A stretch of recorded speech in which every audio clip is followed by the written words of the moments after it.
حضور دوسرا سوال خاور ظفر صاحب آف ٹوٹنگ کا ہے، وہ یہاں تشریف رکھتے ہیں، تشریف لائیں۔ میں پڑھ دیں؟ کہہ رہے ہیں کہ میں پڑھ دوں؟ ہاں ٹھیک۔ ان کا سوال ہے حضور کہ جو یہ آیت ہے وما کانا محمد آبا احد من رجالکم ولکن رسول اللہ وخاتم النبیین، برائے مہربانی اس آیت سے خاتم النبیین کا جو معنی احمدی کرتے ہیں اور جو غیر احمدی کرتے ہیں اس کا مختصراً موازنہ فرماویں۔ مختصر کی شرط مشکل ہے، باقی باتیں آسان ہیں، کیونکہ اگر آپ نے بات سمجھنی ہو تو ضروری ہے کہ اس کے سب پہلوؤں پر روشنی ڈالی جائے۔ یہ بنیادی وجہ اختلاف ہے جو احمدیوں اور غیر احمدی علماء کے درمیان بیان کی جاتی ہے۔ بیان کی جاتی ہے کہ کیا مطلب ہے، مجھے یہ بھی سمجھانا ہوگا۔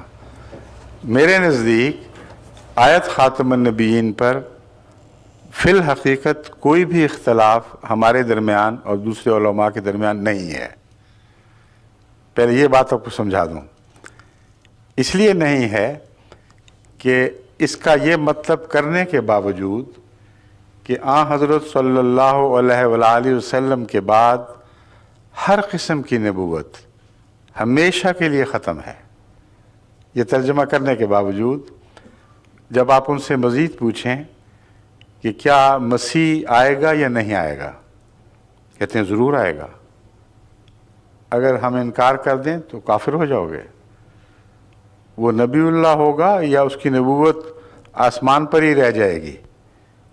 وہ کہیں گے بلا استثناء، ہر مولوی شیعہ ہو یا سنی یہ کہے گا کہ لازماً وہ نبی اللہ ہوگا، جو اس کی نبوت کا انکار کرے گا وہ دائرہ اسلام سے خارج ہوا۔ ٹھیک ہے نا یہ بات؟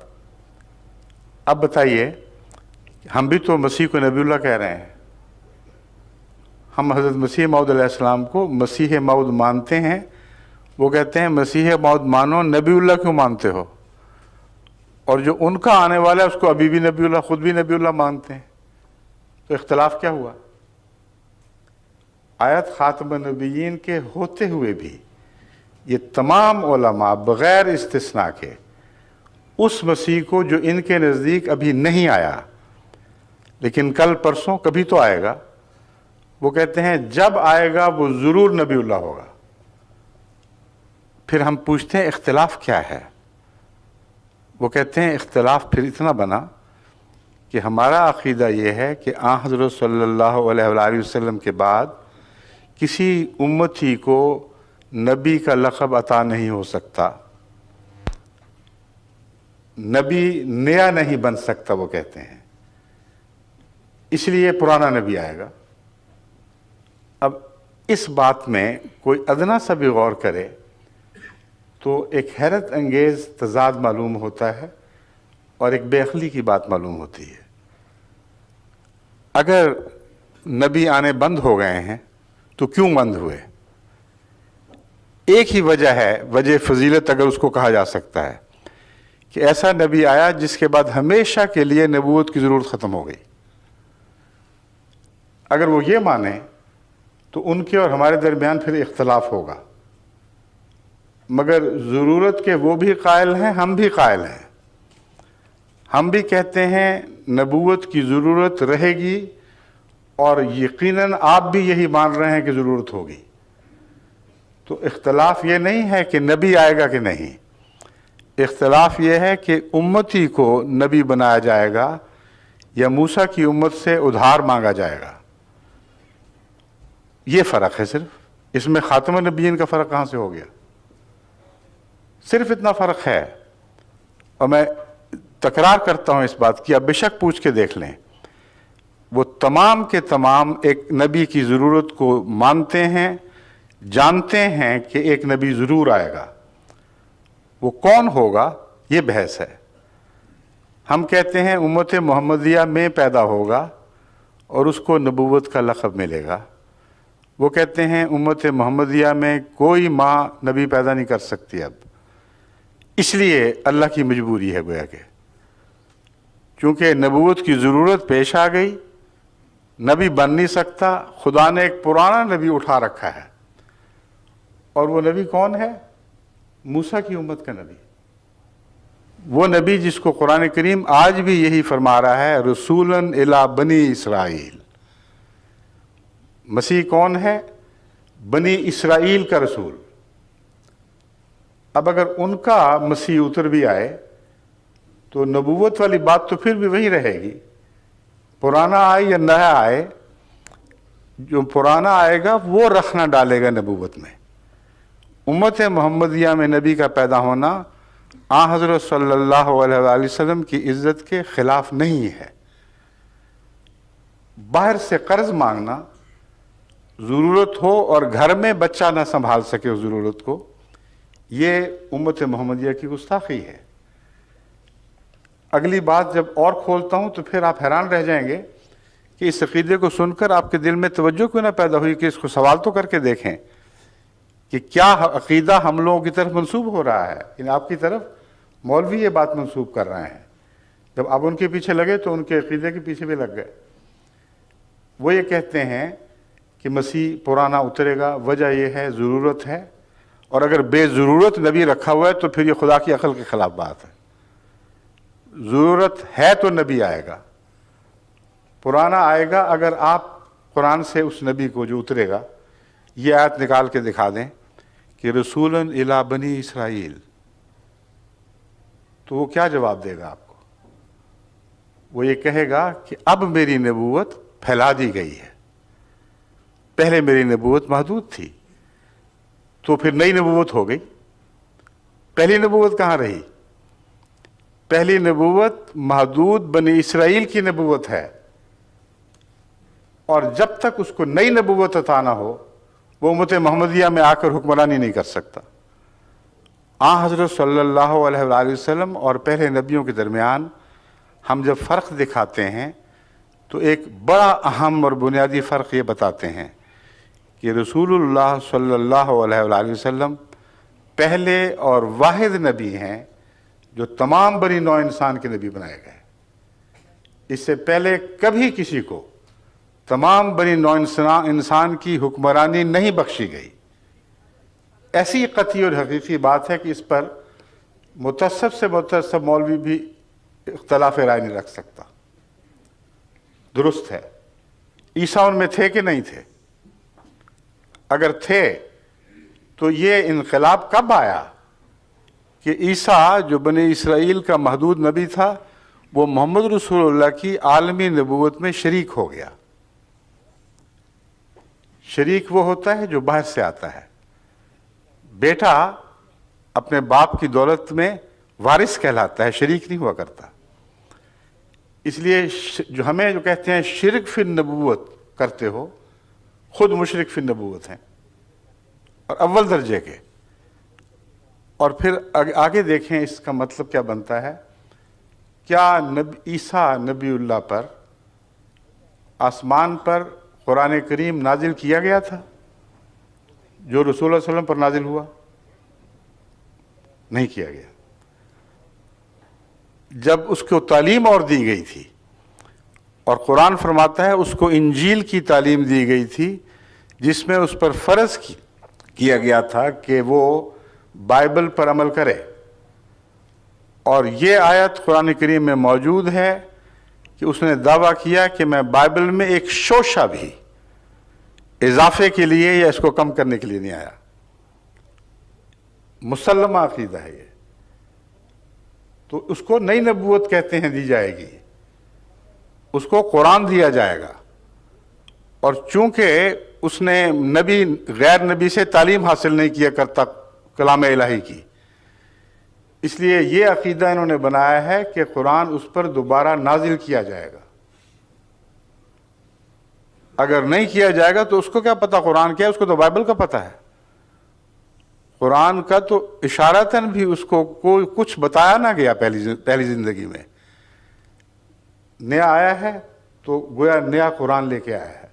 قرآن وہی صحیح جو محمد رسول اللہ کا ہے صلی اللہ علیہ وآلہ وسلم، مگر مسیح پر جب تک خدا براہ راست قرآن کریم نازل نہ کرے اس کو قرآن کی تعلیم کا کچھ پتہ نہیں۔ تو وہ شریک مکمل بن جاتا ہے رسول اللہ صلی اللہ علیہ وسلم کا. اس پر ایک دفعہ پھر قرآن نازل کیا جائے گا، اور وہ جس کی حکومت بنی اسرائیل تک محدود تھی وہ کل عالم پر حکمران ہوگا. یہ نبی پرانا نبی نہیں ہے، یہ نیا نبی ہے. اور آخری نبی جو اس حیثیت سے دنیا دیکھے گی وہ حضرت محمد رسول اللہ صلی اللہ علیہ وسلم نہیں ہوں گے، بلکہ یہ نبی ہوگا. اس لیے یہ اختلاف جو ہے یہ محض لفظی بھی ہے، اور زیادہ آگے جا کے دیکھیں تو بہت گہرا ہو جاتا ہے، مگر مسیح کے گرد. عقیدے کے لحاظ سے کوئی اختلاف نہیں. حضرت محمد رسول اللہ صلی اللہ علیہ وآلہ وسلم کے بعد نبی یہ بھی مانتے ہیں اور ہم بھی مانتے ہیں. ہم یہ کہتے ہیں کہ حضرت صلی اللہ علیہ وآلہ وسلم کے بعد کوئی نبی غیر قوموں سے، غیر امتوں سے نہیں آ سکتا. یہ محمد رسول اللہ علیہ وسلم کی امت ہے. جو بھی مصلح پیدا ہوگا اسی امت میں پیدا ہوگا. جو بھی فیض پائے گا محمد رسول اللہ سے پائے گا، آپ کے قرآن سے دین سیکھے گا. اور اس حیثیت سے وہ اطاعت میں جب بڑھ جائے گا تو محمد رسول اللہ زیادہ نزدیک ہو گیا سر.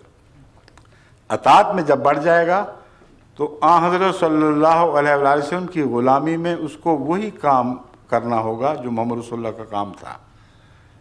وہ کیا ہے؟ لِيُظْهِرَهُ عَلَى الدِّينِ كُلِّهِ، تاکہ دین محمد صلی اللہ علیہ وسلم کو تمام دنیا پہ غالب کر لے. یہ ہمارا عقیدہ ہے. اب میں آیت خاتم النبیین کی طرف آتا ہوں. پہلے میں دونوں کے عقیدے کی تشریح بتا رہا تھا کہ فرق ہے تو کیا ہے. آیت خاتم النبیین کا یہ ترجمہ جو وہ کرتے ہیں کہ وہ نبی آیا جس نے پہلے سب نبیوں کو ہی نہیں بلکہ نبیوں کا بیج ختم کر دیا. تخم نبوت ختم ہو گیا، اور حضرت صلی اللہ علیہ وآلہ وسلم سے پہلے جتنے نبی تھے ان سب کو ختم کر دیا. یہ مانتے ہیں کہ نہیں؟ کیسے ختم کیا؟ جسمانی طور پر یا روحانی طور پر؟ دو ہی معنی ہو سکتے ہیں. جسمانی طور پر ختم کیا تو سب نبی تو اپنی موت خود ہی وفات پا چکے تھے. ایک ہی ٹیسٹ کیس باقی تھا، عیسیٰ علیہ السلام. ان کے نزدیک، ہمارے نزدیک نہیں. ہم کہتے ہیں جسمانی طور پر بھی کل نبیوں کو بلا اشتباہ ختم کر دیا. یعنی ایک نبی بھی آپ کی عمر سے گزر کر زندہ نہیں رہا. آپ کی پیدائش سے پہلے فوت ہو چکا تھا، آپ کی نبوت سے پہلے فوت ہو چکا تھا. یہ مولوی جو ہم پر الزام لگاتے ہیں یہ کہتے ہیں کہ نہیں، ایک نبی زندہ تھا. وہ زندہ تھا، زندہ رہا ان کے قول کے مطابق. تو کس نے کس کو ختم کیا؟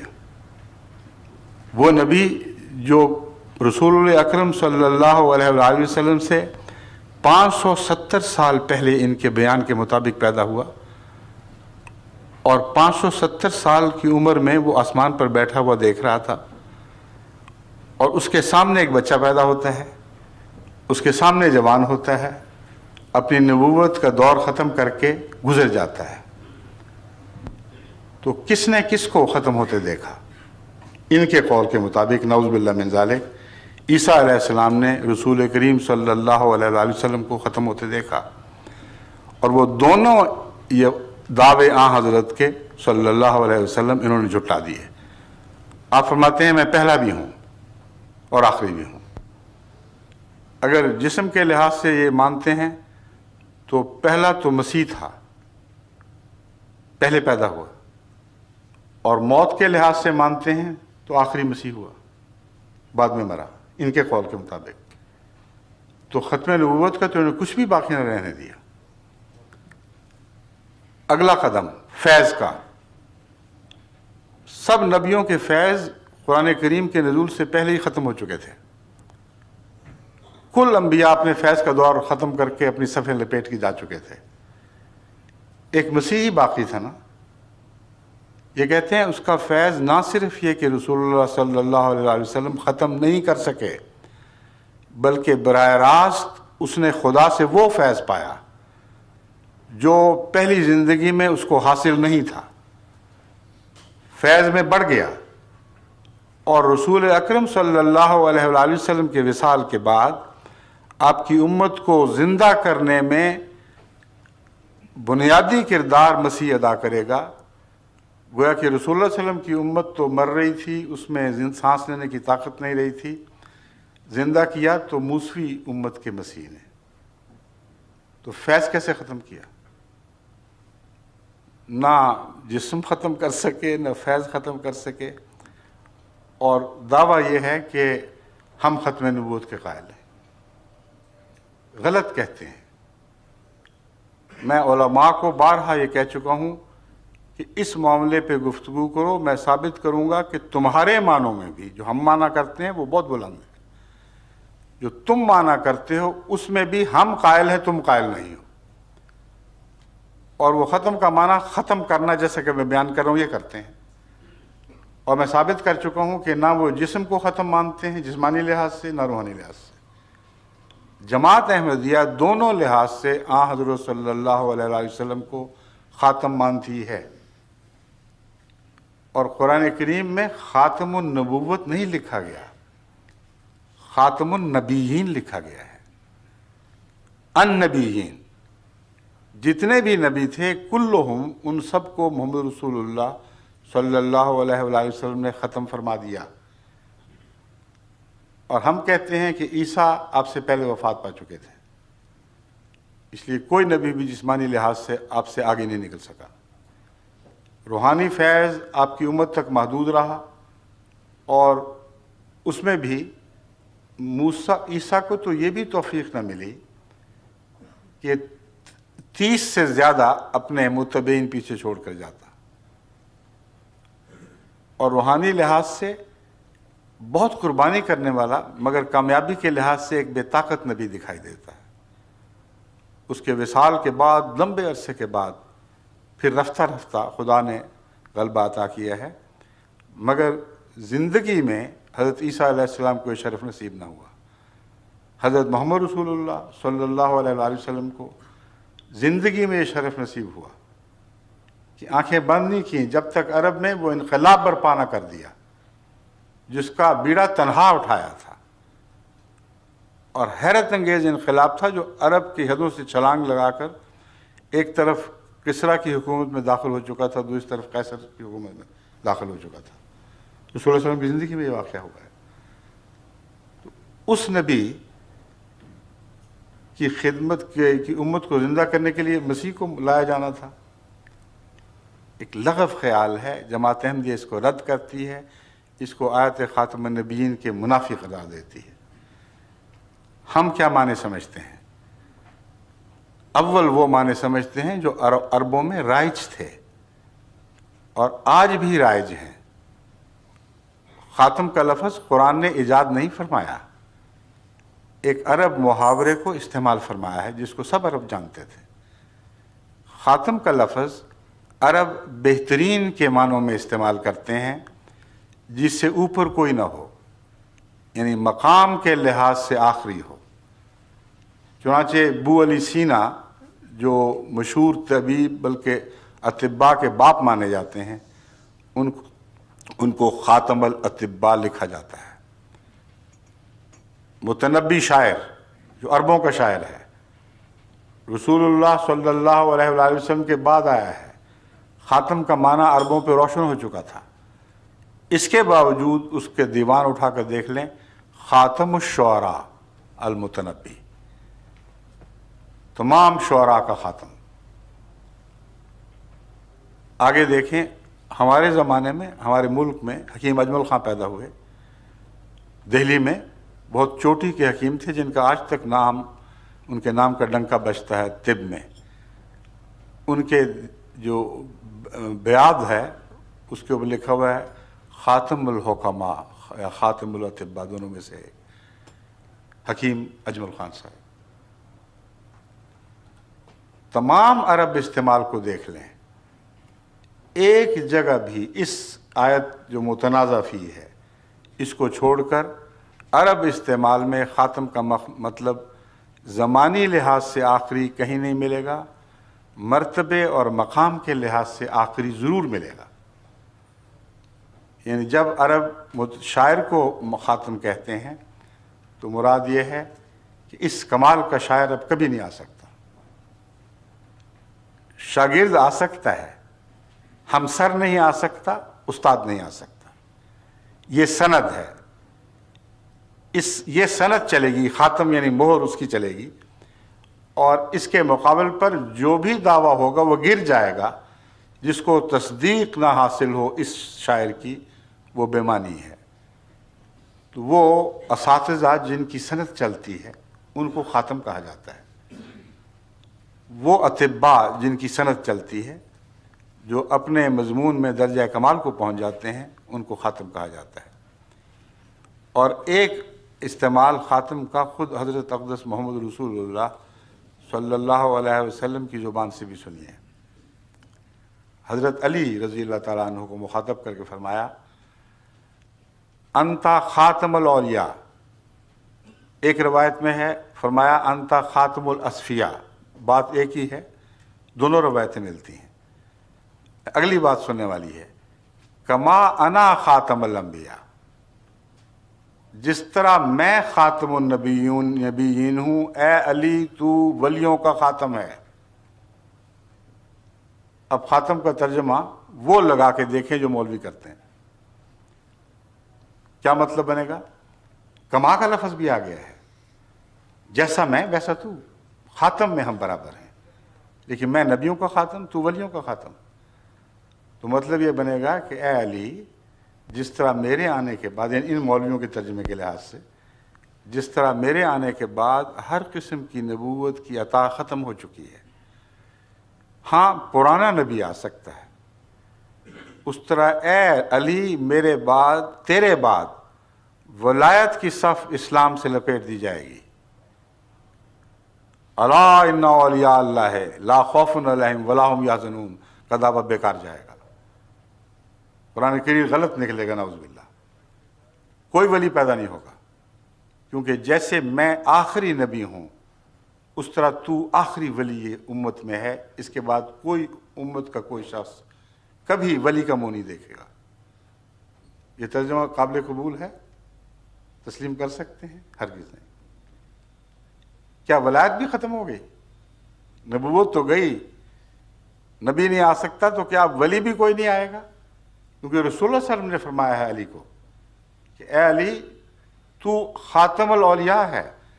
بس خاتم کا معنی اگر وہ معنی جو مولوی کرتے ہیں تو مطلب یہ ہے تو آخری ولی ہے، اب کبھی کوئی ولی نہیں آئے گا، اور یہ جھوٹ ہے۔ وہ معنی کرنا پڑے گا جو دونوں جگہ برابر اطلاق پائے۔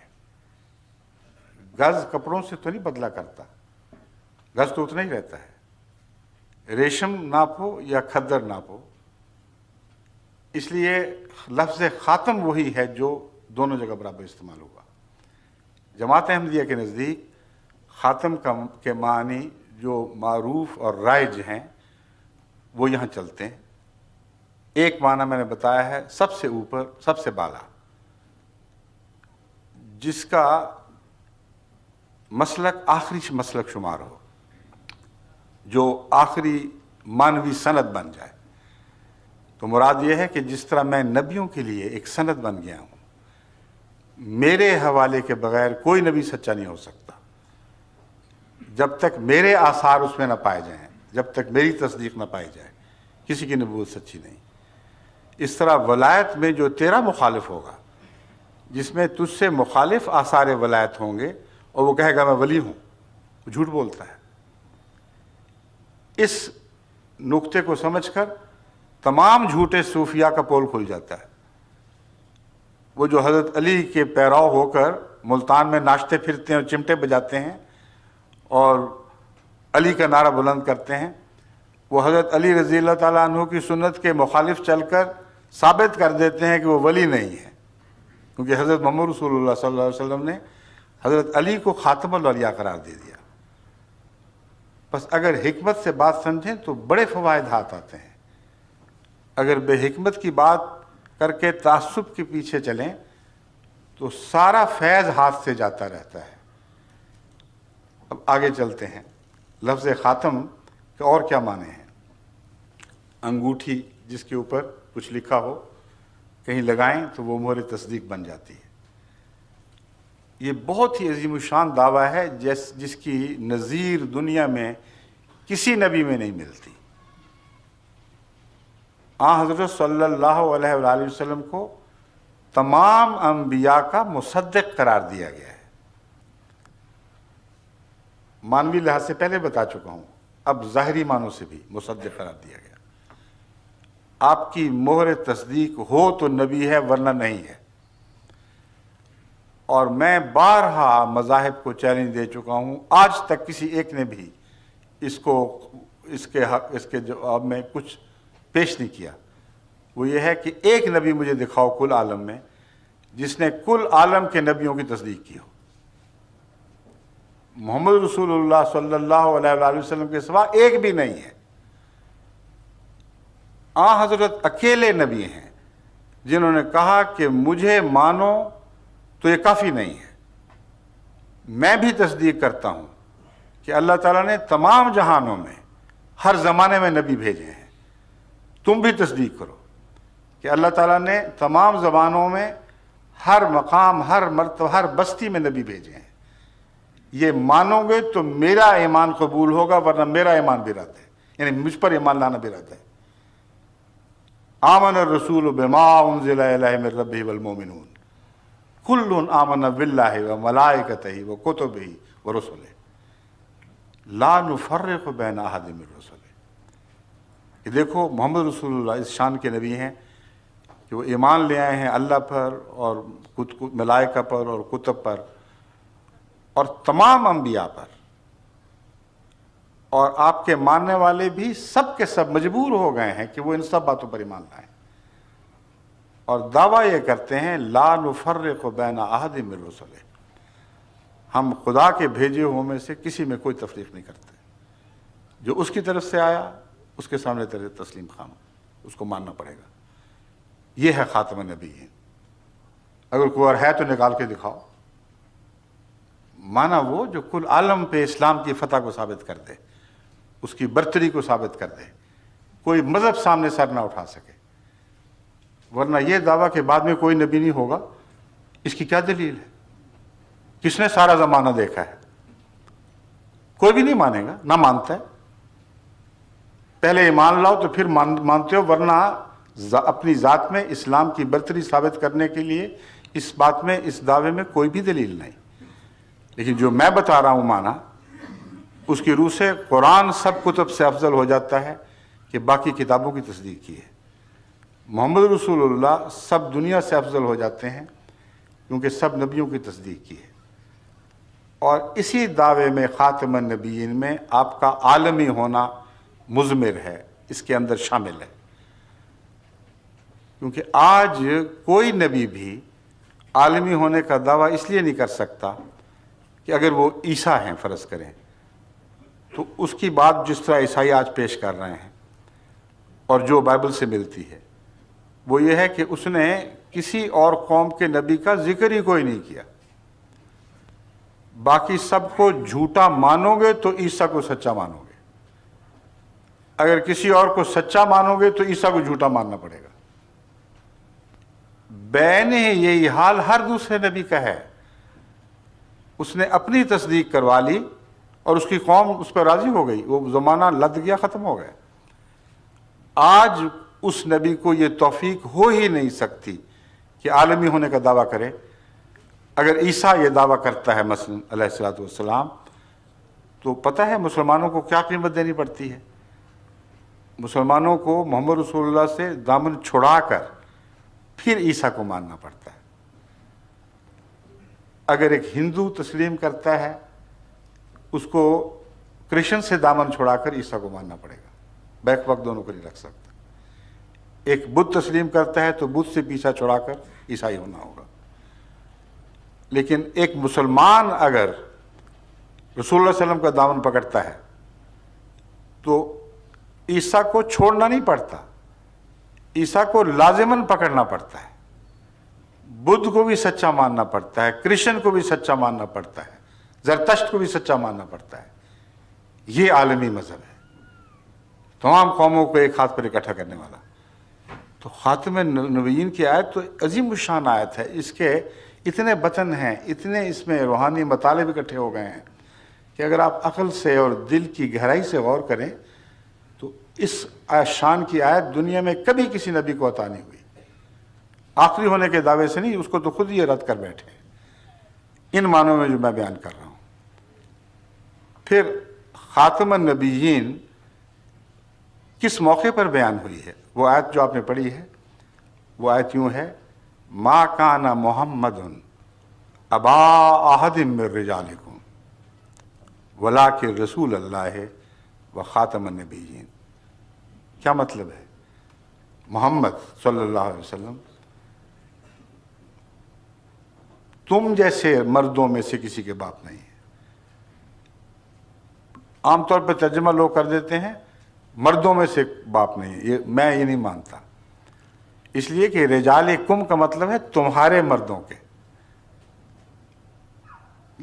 عام طور پر جس قسم کے مرد تم پائے جاتے ہو ان کا باپ ہونا تو قابل فخر ہے ہی کوئی نہیں، تم الزام لگاتے ہو کہ اس کا بیٹا نہیں ہے، اس لیے یہ ادنا ہے۔ قرآن کہتا ہے کہ جس قسم کے تم لوگ ہو تمہارا باپ ہونا قابل فخر نہیں ہے بلکہ قابل شرم بات ہے، کوئی عزت نہیں ہے اس میں۔ کن کا باپ ہے یہ؟ رسولوں کا باپ ہے۔ خاتم کا مطلب باپ بھی ہے۔ ان معنوں میں بھی ہم لفظ خاتم پر کامل یقین رکھتے ہیں، اور اس میں گہری حکمت ہے۔ الولد سر لابیہ، یہ محاورہ ہے عربی کا، کہ بیٹا اپنے باپ کا راز رکھتا ہے اپنے اندر۔ اس زمانے میں تو جینز ایجاد نہیں ہوئی تھی، جو صلی اللہ علیہ وسلم کے زمانے میں جب خاتم النبیین کی آیت نازل ہوئی ہے تو یہ دعویٰ بظاہر کسی سائنٹیفک فیکٹ پہ مبنی نہیں تھا، مگر آج زمانے نے کھول دیا ہے کہ بیٹا باپ کی صفات سے پہچانا جاتا ہے۔ اگر محمد رسول اللہ کا بیٹا نہیں ہے کوئی رسول تو رسول نہیں ہے، کیونکہ سب نبیوں کا باپ آپ کو قرار دے دیا گیا ہے۔ بس خاتم ان معنوں میں کہ اس کی تصویر آپ کو نبیوں میں دکھائی دے گی، ہر سچے نبی میں تم محمد رسول اللہ کا عکس دیکھو گے، اگر نہیں دیکھو گے تو وہ جھوٹا ہے۔ کتنا عظیم الشان معنی ہے خاتم النبیین کا۔ یہ معنی کرنا کہ خاتم النبیین نے دوسرے سب نبیوں کا فیض ختم کر کے اپنا فیض بھی بند کر دیا، سب سے بڑی جہالت ہے۔ ایسی جہالت ہے جس کو قرآن کھلے بندوں جھٹلا رہا ہے۔ اب یہ بات تو سمجھ آ گئی کہ پہلوں کا فیض جسمانی لحاظ سے بھی ختم کیا، روحانی لحاظ سے بھی ختم کیا، اور حضرت صلی اللہ علیہ وآلہ وسلم ایک عالمی نبی بنے۔ آپ کی ختم سے نبی پہچانے جائیں گے، آپ کی تصدیق سے پتہ لگے گا کہ کون نبی ہے جس کی ادائیں آپ سے ملتی ہیں وہی سچا ہے، جس کی ادائیں مخالفانہ ہیں وہ سچا ہو ہی نہیں سکتا، کیونکہ سب نبیوں کے باپ ہیں آپ۔ اب اگلا سوال یہ ہے کہ آپ کا کوئی اپنا روحانی بیٹا بھی ہوگا کہ نہیں، یا وہ بھی ختم کر دیا؟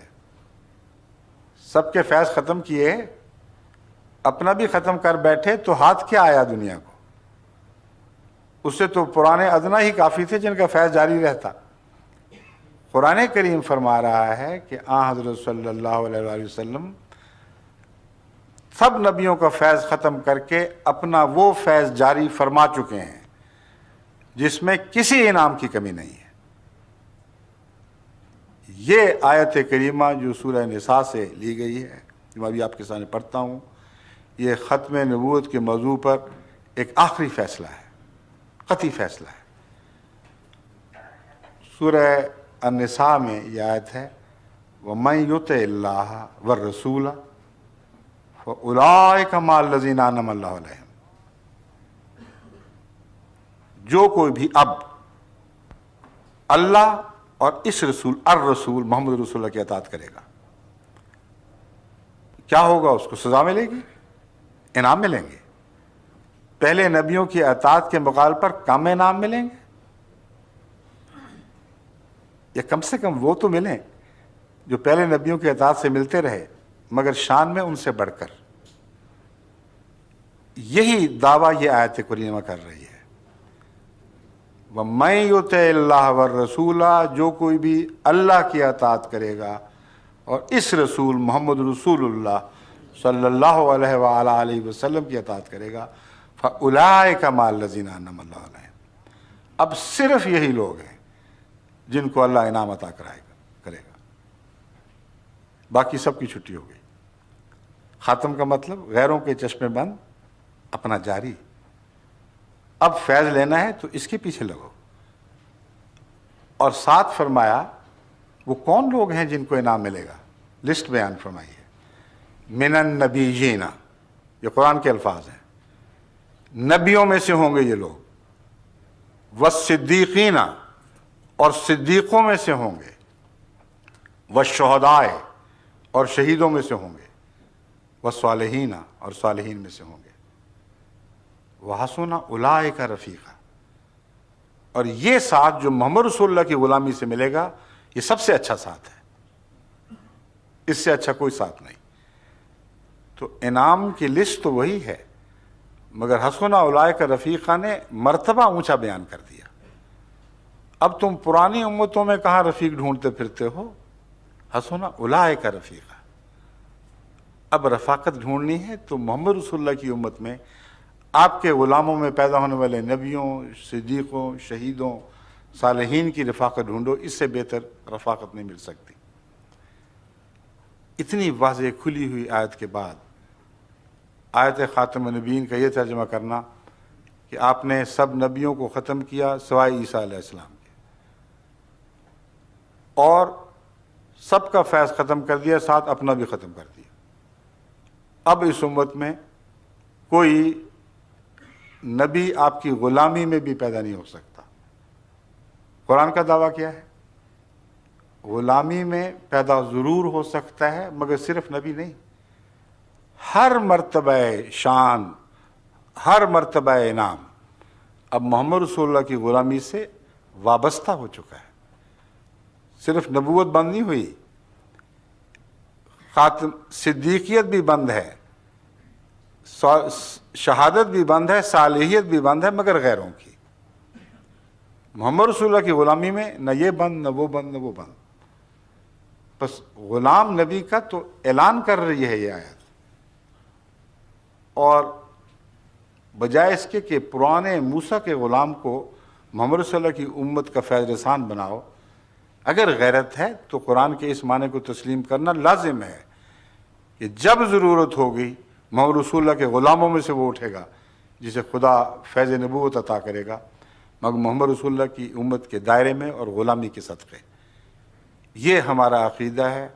اگر یہ نعوذ باللہ من ذالک حق کے رسول ہے تو پھر اس عتیق عقیدے کو پکڑے رکھیں کہ محمد رسول اللہ کی امت میں تو سب ناکام ہو جائیں گے، موسیٰ کا غلام ڈھونڈنا پڑے گا، نیا قرآن لے کے آئے گا، یعنی دوبارہ قرآن نازل ہوگا، اور آخری فیض رسان جو دنیا دیکھے گی وہ عیسیٰ علیہ السلام ہوں گے، پھر وہ خاتم النبیین ہوئے، نہ کہ محمد رسول اللہ۔